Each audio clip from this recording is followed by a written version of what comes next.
रक्षाबंधन पर सौम्या के घर के बाहर भारी बाजार लगा हुआ था। सभी लड़कियां अपने भाइयों के लिए राखी खरीद रही थी। यह देखकर सौम्या की आंखों में आंसू आ गए। दरअसल सौम्या का भाई सुरेश कुछ वक्त पहले ही गायब हो गया था। वह कहां गया, कैसे गया और क्यों गया, इसके बारे में किसी को भी कुछ नहीं पता था।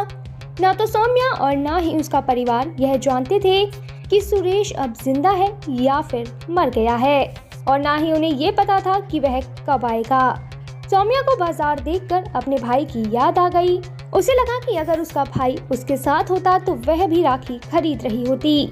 सौम्या का भाई सुरेश तंत्र विद्या से जुड़ चुका था।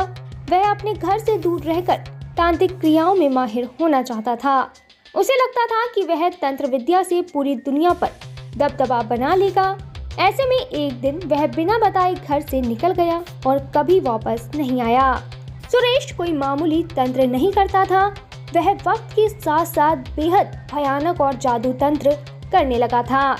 उसकी यह मंशा थी कि वह पूरे संसार पर अपना कब्जा कर ले, हर कोई उसका गुलाम बन जाए। ऐसे में उसने कई अलग अलग तांत्रिक बाबाओं से तंत्र सीखा और एक दिन अकेले बैठकर दुनिया को मुट्ठी में करने के लिए यज्ञ शुरू कर दिया। इस दौरान उसने कई चीजों की बलि दी। वह बकरी, मुर्गी, कुत्ते, सूअर और कई जानवरों को बलि के रूप में इस्तेमाल करने लगा। एक दिन उसे इंसान के खून की जरूरत पड़ी तो उसने जंगल में सो रहे आदमी का हाथ काटकर उसके खून का तंत्र विद्या के लिए इस्तेमाल किया। तो फ्रेंड्स, वीडियो में आगे बढ़ने से पहले यहाँ आपके लिए एक इम्पोर्टेंट जानकारी है। अब आप templeblessing.com से आज ही free of cost Haridwar Ganga जल मंगा सकते हैं। हमारी वेबसाइट से आपको फ्री में अब जब गंगा जल मिल रहा है तो आप इसके बारे में अपने फ्रेंड्स और कलीग्स को ज़रूर बताएं, जिससे कि वह भी इसका लाभ उठा सकें। वैसे अब आप templeblessing.com से गंगा जल लेने के अलावा घर बैठे पूजा बुक भी करा सकते हैं।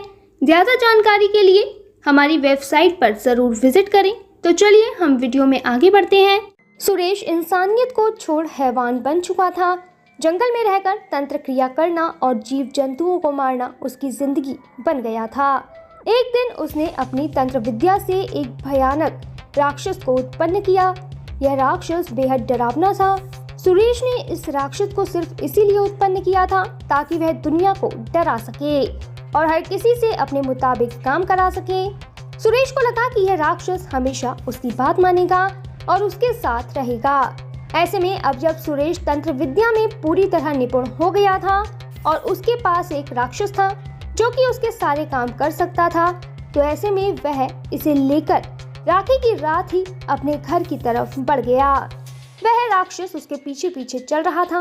जैसे ही सुरेश अपने घर के बाहर पहुंचा तो सभी लोग उस राक्षस को देखकर घबरा गए। राक्षस ने अपने पैरों तले कई लोगों की दुकानें कुचल दी थी। राक्षस सड़क में चलते चलते तहलका मचा रहा था। सभी लोग अपने घरों की तरफ भागने लगे थे। जैसे ही सुरेश इस राक्षस के साथ अपने घर के बाहर पहुंचा तो उसका परिवार इसे देखकर घबरा गया। सुरेश इस राक्षस को लेकर अंदर गया। ऐसे में उसके परिवार ने पूछा कि तुम्हारी क्या हालत हो गई है। दरअसल सुरेश की दाढ़ी लंबी हो गई थी और उसके बाल भी लंबे थे। वह दिखने में बेहद काला और डरावना लग रहा था। वहीं राक्षस के साथ उसके परिवार ने उसे देखकर उसके सामने घबराना शुरू कर दिया। पूरे परिवार के पसीने निकलने लगे थे। वहीं सौम्या भी यह सब कुछ देखकर डर चुकी थी। आसमान में अब काले बादल छा चुके थे। वहीं चांद की किरणें अब राक्षस के ऊपर पड़ने लगी थी। यह चांद दिखने में बेहद काला हो चुका था। ऐसे में फिलहाल राक्षस की शक्तियां पलटने लगी थी। राक्षस अब सुरेश की बात ना मानकर अपने शैतानी रूप में आने वाला था। सुरेश को लगा कि न जाने इस राक्षस में बदलाव क्यों हो रहा है। अचानक ही राक्षस तेज तेज हंसने लगा। सुरेश ने उसे कहा कि तुम चुप हो जाओ, पर उसने अब सुरेश की कोई भी बात नहीं सुनी, बल्कि सुरेश को ही लात मार के दूर फेंक दिया। राक्षस ने सुरेश से कहा कि तुम भले ही मुझे इस संसार में लेकर आए हो, लेकिन अब मैं कुछ भी तुम्हारे मुताबिक नहीं करूंगा। मैं खुद इस पूरे संसार पर कब्जा करूंगा। मैं सभी को खा जाऊंगा। मैं किसी को भी यहाँ पर जिंदा नहीं रहने दूंगा। राक्षस धीरे धीरे अब सौम्या की तरफ कदम बढ़ाता है।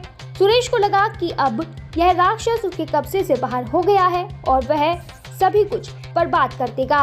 उसे ये डर लगने लगा कि कहीं ये राक्षस उसके परिवार को ही नष्ट न कर दे। ऐसे में सुरेश के दिमाग में यह बात आई कि सभी चीजों का हल गंगा जल है। वह भागकर मंदिर में गया और गंगा जल लेकर आया।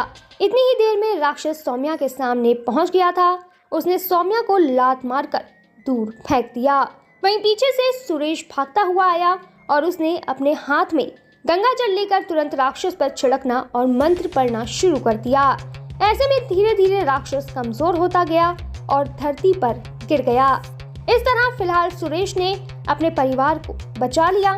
वहीं सुरेश ने इसी दौरान तुरंत एक तंत्र क्रिया करके उस राक्षस को वापस वहीं भेज दिया जहां से उसने उसे बुलाया था। सुरेश को यह समझ आ गया था कि तंत्र विद्या हर किसी के लिए सही नहीं है, खासकर गलत कामों के लिए जो इसका इस्तेमाल करता है वह उसके परिवार को ही खत्म कर सकती है।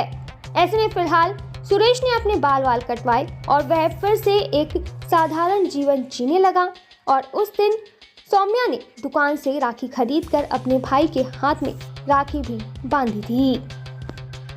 तो यहाँ वीडियो खत्म होने से पहले मैं आपको बता दूं कि अगर आप अपने परिवार की सुख, समृद्धि और अच्छे स्वास्थ्य के लिए भारत के किसी भी मंदिर में पूजा कराना चाहते हैं या फिर आपका अयोध्या, रामलला, हरिद्वार, जैन तीर्थ महावीर जी जाना नहीं हो पा रहा, तो आप रामलला, अयोध्या, हरिद्वार, महावीर जी में घर बैठे templeblessing.com से पूजा बुक कराकर भगवान का आशीर्वाद ले सकते हैं।